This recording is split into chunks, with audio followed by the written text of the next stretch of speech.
Hi, church family. As it's the beginning of what feels like a new season in church life, the autumn term, I thought I'd give you a video update about some of the things that are coming up.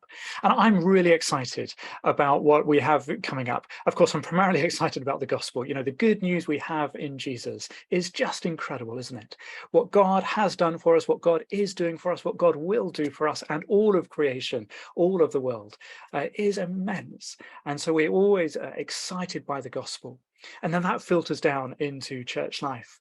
I'm really excited that we've got lots of different prayer initiatives bubbling up at the moment.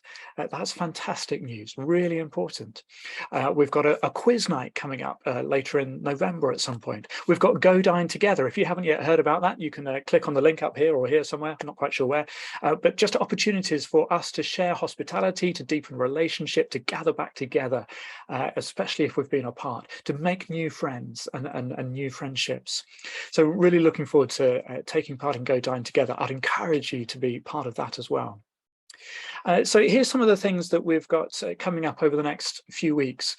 Because so much of church life seems to have been on hold, or we've got more disparate over the last couple of years, we're taking a few Sundays just to profile, to showcase almost some of the different things that have restarted, that are part of St James by the Park.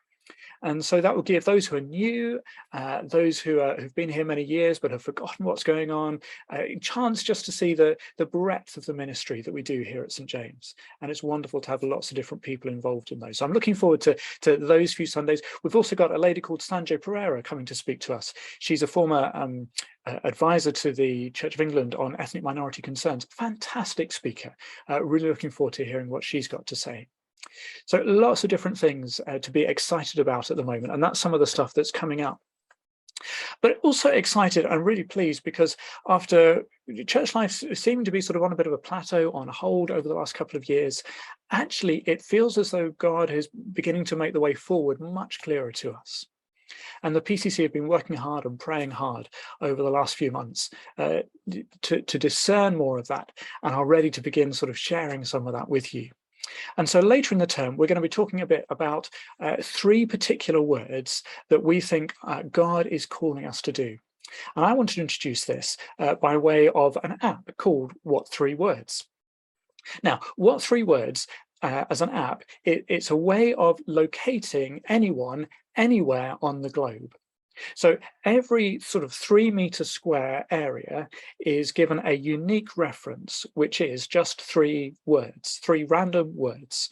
And it's used by mountain rescue services, other emergency services, and so on. It's a good way of meeting up with friends. So you can pinpoint in a crowd exactly where you are to a 3-meter square. So let me give you some examples from around Shirley. Here on the high street, I'm at Shows Hooray Flame. And when I'm here doing some of my chaplaincy work at Shirley Infant and Junior Schools, I'm at Rated Jumped Trick. Stood outside church here, I'm at Wacky Leave Port. Now, what has this What Three Words app got to do with St James by the Park?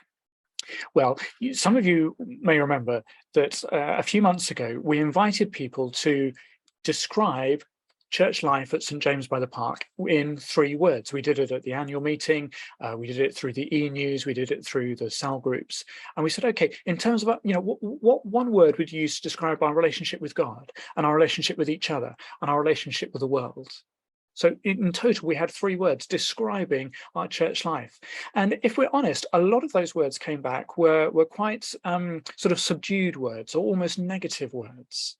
Lots of different words like cautious and so on. And so it's almost felt as though as a church, we're a bit like this place somewhere in Tennessee in America. We could be described as cautious and reluctant and almost a bit jaded. Cautious, reluctant, jaded. And as the PCC and others have been praying through this and thinking, okay, well, what sort of people does God want us to be in the future? He doesn't want that to define us as a church. What are the people that God is calling us to become as a community and as individuals? And so we're inviting us as a church to come to this place somewhere in the Barents Sea. Now, that's in the Arctic Circle, so it feels a little bit chilly, but here's the place. It's courageous, wholehearted, and expectant. And we think that these are three words that God wants for us to adopt, to define us, for us to enter into in our faith over these coming weeks and months. Now, let me be clear. That first place, was described as cautious. Caution sometimes is really good. By nature, I'm a cautious person. That can be a real strength. And all of us have had good reason to be cautious over these last few years. But caution must never define our faith. God calls us to be courageous. So many times in the Bible, there's that command, be strong, be courageous. And it's always why? Because God is with us. So what would it mean for you to be courageous today or this week?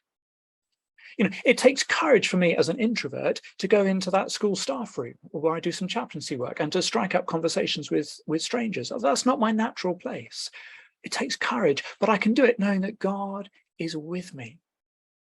What would it look like for you to be courageous this week? Courageous with God's help because he's with you. Maybe it would take courage to tell someone how you're really feeling, being honest with them. Maybe it would take courage to have a difficult conversation. Maybe it would take courage to accept a new responsibility at work. Maybe it would take courage simply to set foot out of your home. There's all sorts of different ways that word might apply to us. What would it mean for you to be courageous this week? And maybe it would be going forward for prayer ministry or being bolder in your prayers. What would it mean to be courageous for you this week? As we go deeper with God, let's be more courageous. As we love each other, let's be more courageous in opening up to each other. As we reach further with the good news of Jesus, let's be more courageous because God is with us. And then instead of being a bit reluctant in our discipleship, God calls us to be wholehearted. Just last Sunday, we were looking at Colossians 3:23. Whatever you do, work at it with all your heart as working for the Lord. That's being wholehearted. Jesus calls us to love God with all of our heart and soul and mind and strength, not just a bit of our heart, not just some of our mind, not just most of our strength, but all of it, to be wholehearted in our love for God, just as he has been wholehearted in his love for us and his commitment to us. So what would it look like for you to be wholehearted this week? Maybe it would be making sure that you make time to read the Bible and to pray by yourself, or giving yourself more in sung worship. What would it look like to be more wholehearted in our love for each other this week? Maybe it would be phoning up someone that you know is struggling to offer them some encouragement. What would it look like to be wholehearted in your love for neighbours and our local community this week? Maybe we would pray more earnestly for revival to come, for lives to be transformed here in Shirley. Let's be wholehearted people as individuals and as a community. God is calling us to be wholehearted, just as he was wholehearted, committed to us. And then the third word, well, I think especially over these last couple of years, it's been quite easy to get quite jaded, maybe even a bit cynical about God and about faith and about church and community and so on. Maybe even about the power of the gospel to transform lives. But, God is calling us to be expectant that God will deliver on his promises, expectant that God will answer prayer, expectant that God will turn up and do his stuff. I love going out on a street pastors patrol last weekend. Every time they set out, they pray beforehand that God will put them in the right place at the right time. And every week they come back and the stories of how God has done that. And they say, look, we shouldn't be surprised. They're expectant that God will use them. So one week, the team was just 10 seconds away when they were radioed to say, could you come and give us some extra support to someone who's been badly injured? Or the week, last week when I was with them, the team were on the spot when a bus driver needed some consoling after a particularly scary incident. We shouldn't be surprised. They were expectant that God would use them. And so what would it look like for us to be expectant as individuals this week, or expectant as a church at this time? We're expectant because God is faithful. Yes, sometimes it seems to take weeks or months or years or even decades for God to answer our prayers and to deliver in the ways that we'd like him to. But in the meantime, we don't give up hope. We don't become jaded. We wait in expectation. We wait in hope because God is faithful. So what would it look like for you to be expectant this week in terms of your relationship with God? Maybe to be expectant would mean that you expect that God will equip you with everything you need for the roles to which he has called you. What would it look like to be expectant for us in terms of our relationship with each other? Maybe we would expect that God would use Christian sisters and brothers to speak into our own lives, as he so often does. What would it look like to be expectant in terms of reaching further with the good news of Jesus? For me, I think it's being expectant that God is already at work in the lives of some of those staff in the staff room, even though I don't yet know them or know it.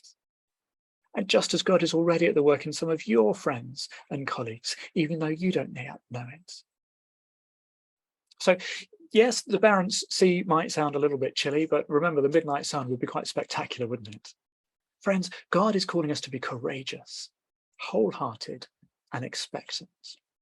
Now, we're going to speak into those three words more and from the Bible later on in the term and in our small groups over the coming weeks as well. But I just wanted to give you that taste now so that we can begin praying into that. As a community, we can be courageous, wholehearted, and expectant. So that's the September update from me. Thank you for listening, and let's enjoy being part of our community together.